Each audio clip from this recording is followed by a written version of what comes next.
श्री स्वामी समर्थ. जय जय स्वामी समर्थ. नमस्कार.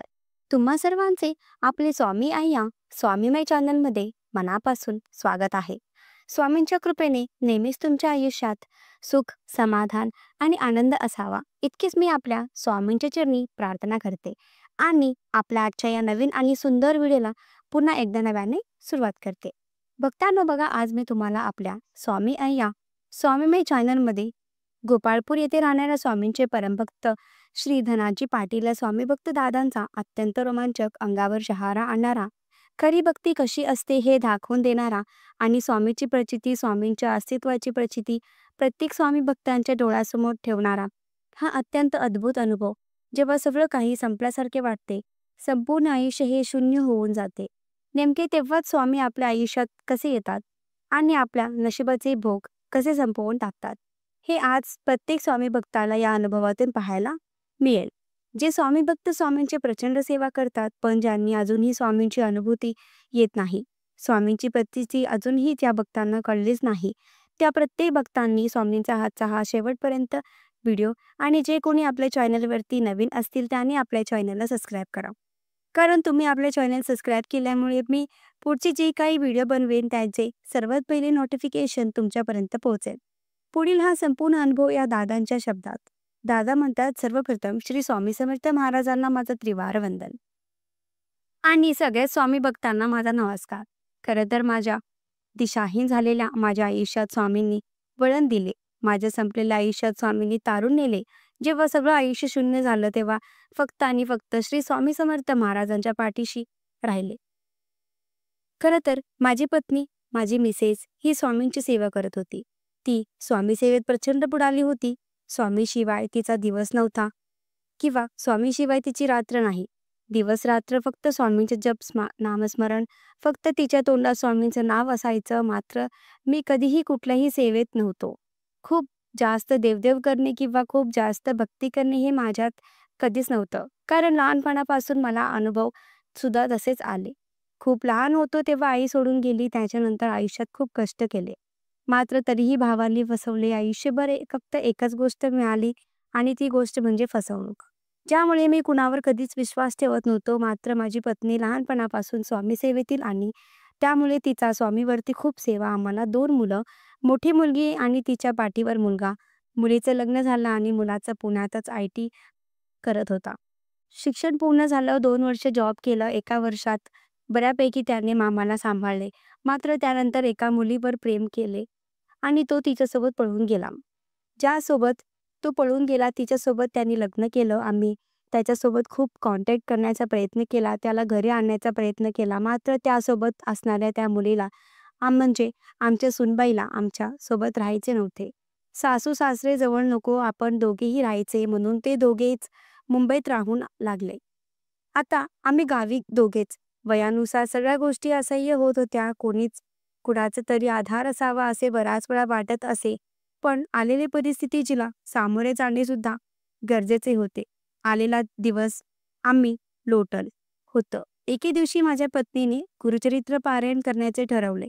खरं तर प्रत्येक वर्षी स्वामींच्या पुण्यतिथी निमित्त ती घरीच 7 दिवसीय गुरुचरित्र पारायण करायचे. यावेळी सुद्धा तिने गुरुचरित्राचं पारायण करायचं म्हणून संकल्प केला. 2 दिवस निघून गेले. 3रा दिवस आला आणि त्या 3ऱ्या दिवशी माझ्या पत्नीला अडचण आली आणि मासिक धर्म आला. त्यामुळे ती हे पारायण करू शकत नव्हती. मग तिने मला खूप विनंती केली, कारण हे पारायण पूर्ण करायचं असतं. घरात दुसरं कोणी वाचणारं नव्हतं. मला सुद्धा एवढंच काही वाचता येत नव्हतं. मग मी माझ्या पत्नीला सांगितलं की आपल्या स्वामी मठात जे तिथे सुद्धा गुरुचरित्र पारायण सप्ताह सुरू आहे. फक्त प्रत्येक ओळीवर तुम्ही बोट ठेवा आणि पुढचे जे काही पारायण आहेत ते तुम्ही पठण करत राहा, कारण हे पारायण अपूर्ण ठेवायचं नसतं. माझ्या पत्नीने अख्ख्या आयुष्यात माझ्याकडून कुठलीच गोष्ट कधीच मागितली नाही. माझ्या पत्नीने माझ्याकडे कुठलीच हट्ट केला नाही. हा पहिला हट्ट तिने मला केला. त्यावेळेस मलाही वाटलंच, तिची एवढी इच्छा आहे, श्रद्धा आहे, तर तिच्यासाठी आपण करूया. मग 3ऱ्या दिवशी मी स्वच्छ पवित्र स्नान केलं, ग्रंथ घेतला, मठात गेलो. बरोबर जी पारायणाची वेळ होती त्यावेळेस तिथे बसलो. मला काहीही कळत नव्हतं, समजत नव्हतं. ओळीवर बोट ठेवत होतो आणि पुढे पुढे ती ओळी सरकत होती. बरंचसं पारायण झालं. मनात सतत एकच प्रश्न, या स्वामींना लोक एवढं का मानतात? एवढी लोक सेवा का करतात? सतत माझ्या मनात अनेक प्रश्न येत होते. मला खूप आळस येत होता, कंटाळ येत होता. अगदी ते वाचू नये असं खूप वाटत होतं. बऱ्याच वेळानंतर मला झोप सुद्धा लागली आणि तरीही स्वतःला सावरत होतो. प्रत्येक ओळीवर बोट ठेवत होतो. ती दिवस असाच निघून गेला. पुन्हा दुसरा दिवस उजाडला. त्या दिवशी तर मला अजिबात मठात जाण्याची इच्छाच नव्हती. मला वाचल्याची किंवा तिथे बसण्याची अजिबात शक्ती नव्हती. खूप कंटाळा आलेला. अगदी प्राणच नाहीये असंच वाटायचं. कारण त्या दिवशी मला थोडीशी कणकण सुद्धा जाणवत होती. त्या दिवशी मी मठात गेलो. सगळ्यांच्या अगोदर पोचलो. बाकी लोक यायला थोडा उशीरच होता. जस्ट मी तिथे जाऊन बसलो तितक्यातच एका गृहस्थ माझ्या बाजूला येऊन बसले, ज्यांनी सफेद रंगाचे छान कपडे परिधान केले होते. डोक्यावर गांधी टोपी सुद्धा होता आणि त्यांच्या हातात सुद्धा गुरुचित्राची पोथी होती. ते सुद्धा माझ्या पाठी आज मठात लवकरच आले होते. माझ्या शेजारी येऊन बसले आणि अगदी एका शब्दात मला म्हणाले, सेवेसाठी कंटाळ येतो का? त्यांच्याकडे बघतच राहिलो. मला आता कंटाळा आला हे या कसे कळाले? नंतर वाटले की तोंडावरून यांना दिसले असेल. मग त्यांच्यासोबत थोडा गप्पा मारू लागलो. कोणीतरी गप्पा करणारा भेटलं की हे बघू तरी मला खुश वाटलं. अगदी अर्धा तास झाला आमच्या गप्पा सुरू होत्या. आज लोकांना यायला इतका उशीर का होतोय? मठातले ब्राह्मण आज का आले नाहीत? सतत माझ्या मनात हा प्रश्न होता. काहीतरी कारण असेल तसेच वाटले. आम्ही दोघांच्या गप्पा या सुरू होत्या त्यावेळी ते बाबा म्हणाले, गाडी, बंगला, पैसा हे सगळं काही मिळालं म्हणजे आयुष्य घडलं असं काही नाही. आपल्या आयुष्यात सुख असणं खूप महत्वाचं असतं. देवी शक्ती ओळखायची असेल ना तर आपल्या स्वतःचं समाधान असलं पाहिजे. ते बाबा म्हणाले, बघ, आपलं हे शरीर आहे. या शरीरातील जर एक अवयव निकामी झाला तर आपण संपून जातो. एखादा असा व्यक्ती असतो ज्याला हातच नसतो. एखादा असा व्यक्ती असतो ज्याला पायच नसतो. एखादा असा व्यक्ती असतो ज्याला दृष्टी नसते. म्हणजे प्रत्येकाची काहीतरी समस्या नक्कीच असते. एखाद्याच्या व्यक्तीकडे खूप पैसा असतो मात्र त्या व्यक्तीच्या मागे सतत आजारपण असतो. अशा व्यक्तीला जर जाणून तू कधी विसरलास की तुला देवाने काय दिले तर तो नक्कीच सांगेल की देवाने मला अवयव कमी दिलाय किंवा देवाने मला सगळं काही दिलंय, पण माझ्या पाठीमागे आजारपण लागले. त्याचं दुःख हे प्रचंड मोठं असतं. ज्याच्याकडे सगळं काही असतं पण त्याच्याकडे आरोग्याचं नसतं आणि मात्र त्यांना श्रीमंत समजला जातो. पण खरं श्रीमंत आपण असतो. आपण, कारण आपल्याकडे सगळं काही असतं, फक्त आपल्याकडे पैसा नसतो. जर आपण या सेवेत आलो तर आपल्याला सगळं काही स्वामींच्या कृपेने मिळत. स्वामी आपल्याला सर्व काही देतात. स्वामी आपलं बिघडलेलं जे आयुष्य आहे ते पूर्वत करतात. फक्त त्यासाठी तुझी तितकी सेवा घडली पाहिजे. त्यासाठी तुझ्याकडं सेवेची देणगी स्वामींना देत आली पाहिजे. तरच स्वामींची प्रचिती तुला अनुभवायला मिळेल. त्या बाबांचे बरेचसे असे शब्द ऐकले आणि ते माझ्या मनात लागले. मी स्वतःकडे बघू लागलो. मी व्यवस्थित आहे. मला डोळे आहेत, हात आहेत, पाय आहेत आणि मी ठणठणीत आहे. खरंच एका क्षणाला माझ्या डोळ्यासमोर ते लोक आले ज्यांचे एक एक अवयव कमी आहेत. त्या क्षणी असं वाटलं की खरंच देवाने मला खूप काही दिलं. तेव्हा माझं दुःख होतं.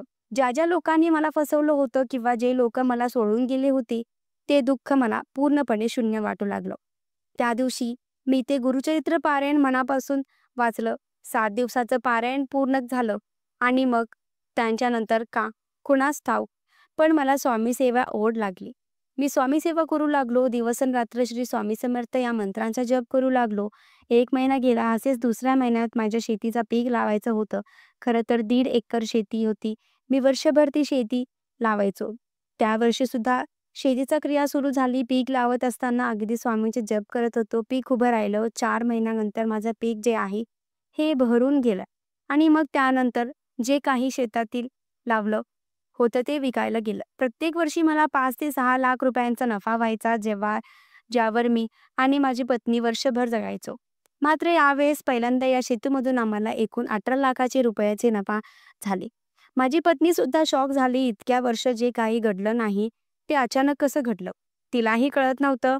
मग मी तिला सांगितलं की या शेतात मी 6 महिन्यात जेवढ्यांदा आलेलो त्या प्रत्येक वेळी मी स्वामींचा जप केलेला आहे आणि मग स्वामींना खरंच चमत्कार घडवला. आपलं जे पीक आहे ते पीक तिप्पटीने वाढलं. चांगलं उत्पन्न आलं, खूप झालं आणि त्यामुळे पैसा चांगला आला. आम्ही अक्षरशः खूप खुश होतो. कारण स्वामींनी आम्हाला स्वप्नापेक्षा जास्त दिलं होतं. मग त्याच वर्षी आम्ही अक्कलकोटला जाऊन आलो. जाऊन आल्यानंतर माझ्या पत्नीने नवस घेतला. माझा मुलगा जो आमच्यापासून दूर राहिलो, तो आमच्या जवळ राहायला आला. तर तुमचं मंदिर आम्ही दारात बांधू. तुम्हाला सांगते, माझ्या पत्नीने तो नवस घेतला. मी तिला स्वतः खूप बडबडलो.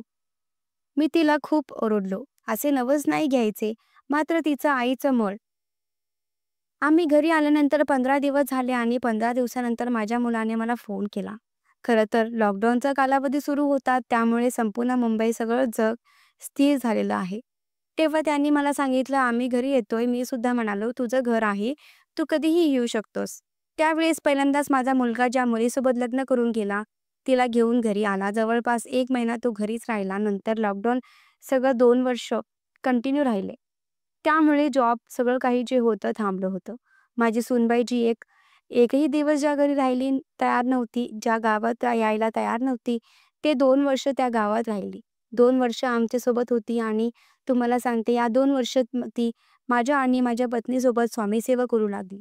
2 वर्ष उलटून गेले. लॉकडाऊन संपला. माझ्या मुलाला मेल आला ऑफिससाठी जावं लागणार म्हणून त्यांनी बॅग पॅक केल्या. पण त्यावेळेस पहिल्यांदा माझी सूनबाई म्हटली, "मी येणार नाही आणि आई-बाबा दोघांना सोडून मी तुमच्यासोबत येणार नाही. मला इथेच राहायचं, इथेच चांगलं एज्युकेशन होतं." मात्र तिने मला माझ्या मुलासोबत जाण्यास नकार दिला. ही अत्यंत आश्चर्याची गोष्ट होती. ती तिथे रमली, तिथे रुळली आणि आमच्याच भागात असणाऱ्या एका शाळेत ती शिक्षिका म्हणून लागली.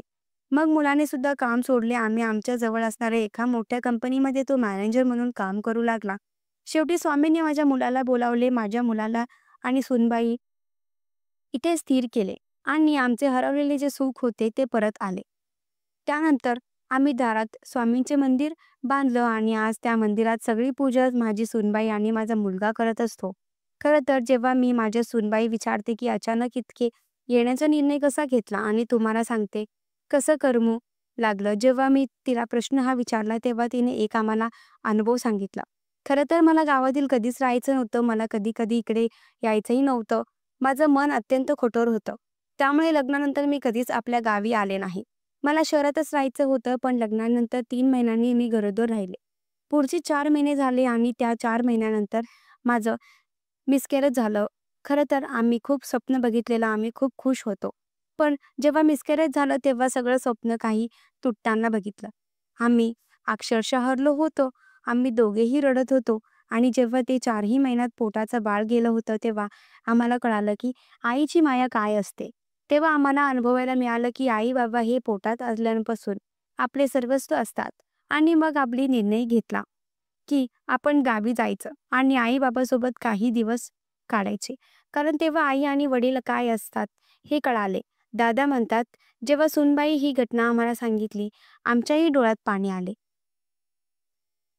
कदाचित हे सगळं स्वामी आज्ञेत घडवलं असावं. स्वामींचाच काहीतरी चमत्कार असेल हे सगळं काही झालं." आणि त्यानंतर मुलगा आणि माझी सूनबाई घरी आली, स्वामी सेवा करू लागली आणि त्यानंतर अगदी काहीच महिन्यात माझी सूनबाई पुन्हा प्रेग्नंट राहिली आणि आज तिचं बाळ हे 2 वर्षाचं झालं. म्हणजे आमचं नातू खरं तर स्वामींच्या कृपेने आम्हाला नातू झाला आणि आता 2 वर्षांचा आहे. खरंच एका वेळेस आयुष्य हरलं होतं, आयुष्य संपलं होतं. आयुष्य थांबलं होतं. मी कुठल्या सेवांना मानत नव्हतो. मी कुठलीच भक्ती करत नव्हतो. पण त्या गुरुचरित्र पारायण काळात मला स्वामींची ओढ लागली. त्या पारायण काळात मला स्वामी सेवा मिळाली आणि माझं संपूर्ण आयुष्य बदलून गेलं. खरी स्वामी सेवा ही काय असते हे मला तेव्हा कळून चुकलं. खरंच स्वामीशिवाय कोणीच नाही, स्वामीशिवाय काहीच नाही. श्री स्वामी समर्थ. जय जय स्वामी समर्थ भक्तांनो. अत्यंत अद्भुत अनुभव तुम्हाला कसा वाटला कमेंट करा आणि तुमचेही काही असे अनुभव असतील तर नक्कीच शेअर करा. श्री स्वामी समर्थ. जय जय स्वामी समर्थ.